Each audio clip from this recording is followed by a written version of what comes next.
You know, there's been a lot of conversation surrounding black male voters, as some polls indicate some shifts since 2020. Well, we are keeping an eye on voters of color in Pennsylvania. I talked to a group of black male voters about how they're feeling and the issues that concern them, with Election Day now just hours away.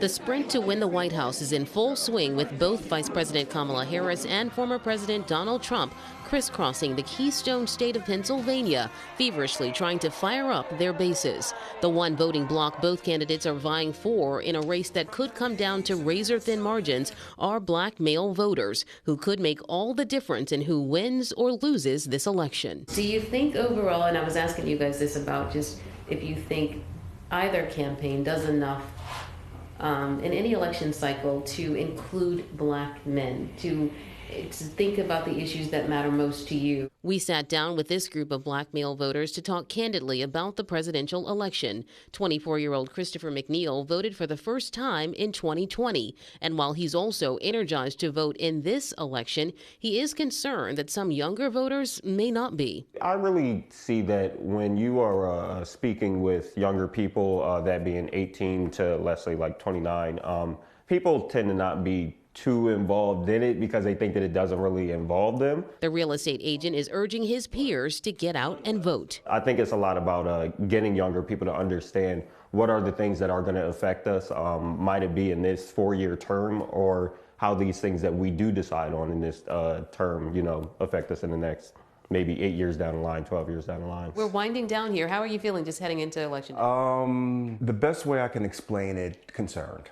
52-year-old Stephen Pugh has been voting since he became old enough to vote, but is feeling a bit of election anxiety. I'm concerned. I remember a time, I've been voting for approximately 30 years, and voting was so simple. You make a decision, who you want to vote for, you go into the booth, you make your decision, you wait for the results. Either your person's going to win or not win.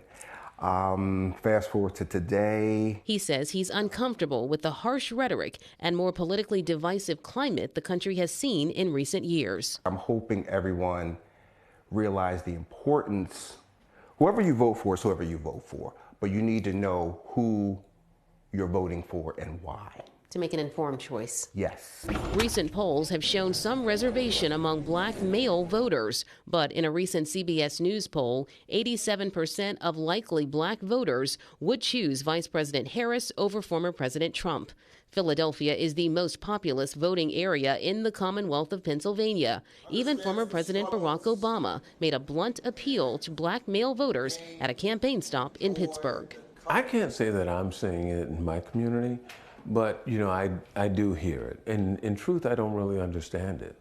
Because when I think of black men and the black men that I know, I don't know of any black man who can't look at or doesn't have a strong black woman that they are associated with either in their home or in their community. Both parties are really pushing it. These avid voters are heading to the polls without reservation on issues that they say matter most to them. I look at the war, right, that's going on between Russia, right, and Ukraine. I look at healthcare, right, which is a big thing. Being able to have an affordable healthcare, right, I think that's important.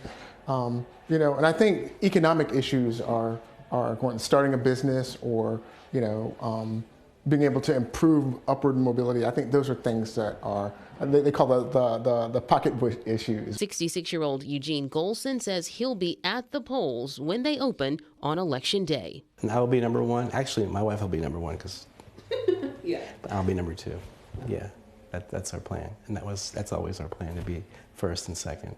I vote because I really feel that it is truly part of, what makes me an active citizen in America. And also I know that there have been so many things that the people who have come before me had to do in order for us to have and ensure the right to vote. The message is clear. Black men need to be more involved on a day-to-day basis in their local and national politics. Well, the conversation continues tonight with our CBS News Philadelphia 1-hour special edition of America Decides, counting down to Election Day. So join us right here at 7 o'clock.